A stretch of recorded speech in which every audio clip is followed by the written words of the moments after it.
ಮನೆಯಲ್ಲೇ ಸುಲಭವಾಗಿ ಬಾದುಷವನ್ನು ಮಾಡುವ ವಿಧಾನ. ಮೈದಾವನ್ನು ತೆಗೆದುಕೊಳ್ಳಿ, ಅದ್ರ ಜೊತೆಗೆ ಸ್ವಲ್ಪ ರವೆಯನ್ನು ಮಿಕ್ಸ್ ಮಾಡ್ಕೊಂಡು ಕಲಿಸ್ಕೊಂಡು 20 ನಿಮಿಷ ಬಿಟ್ಟು ಅದನ್ನು ಈ ಆಕಾರದಲ್ಲಿ ಲಟ್ಟಿಸ್ಕೊಂಡು ನಂತರ ಸಕ್ಕರೆ ಪಾಕ ರೆಡಿ ಮಾಡಿಕೊಂಡು ಎಣ್ಣೆಯನ್ನು ಕಾಯಿಸ್ಕೊಳ್ಳಿ. ಎಣ್ಣೆಯನ್ನು ಲೋ ಫ್ಲೇಮಲ್ಲೇ ಕಾಯಿಸ್ಕೊಳ್ಬೇಕು. ಕಾಯಿಸ್ಕೊಂಡ್ರೆ ಎಣ್ಣೆಯಲ್ಲಿ ಈಗ ಮಾಡಿಟ್ಕೊಂಡಿರ್ತಕ್ಕಂಥ ಬಾದುಷಾನ ಹಾಕಿ ನಿಧಾನವಾಗಿ ಬೇಯಿಸ್ತಾ ಬರಬೇಕು.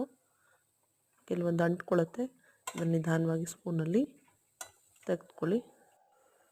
ಕೆಂಬಣ್ಣ ಬರೋವರೆಗೂ ಕೂಡ ಅದನ್ನು ಚೆನ್ನಾಗಿ ಎಣ್ಣೆಯಲ್ಲಿ ಫ್ರೈ ಮಾಡ್ಕೊಳ್ಳಿ.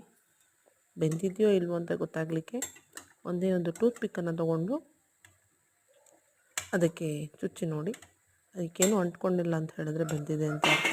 ಬೆಂದಿರೋದನ್ನು ಸಕ್ಕರೆ ಪಾಕದಲ್ಲಿ ಹಾಕಿ ಒಂದು 5 ನಿಮಿಷ ಬಿಡಿ. ಆದಮೇಲೆ ತಿನ್ನೋದಕ್ಕೆ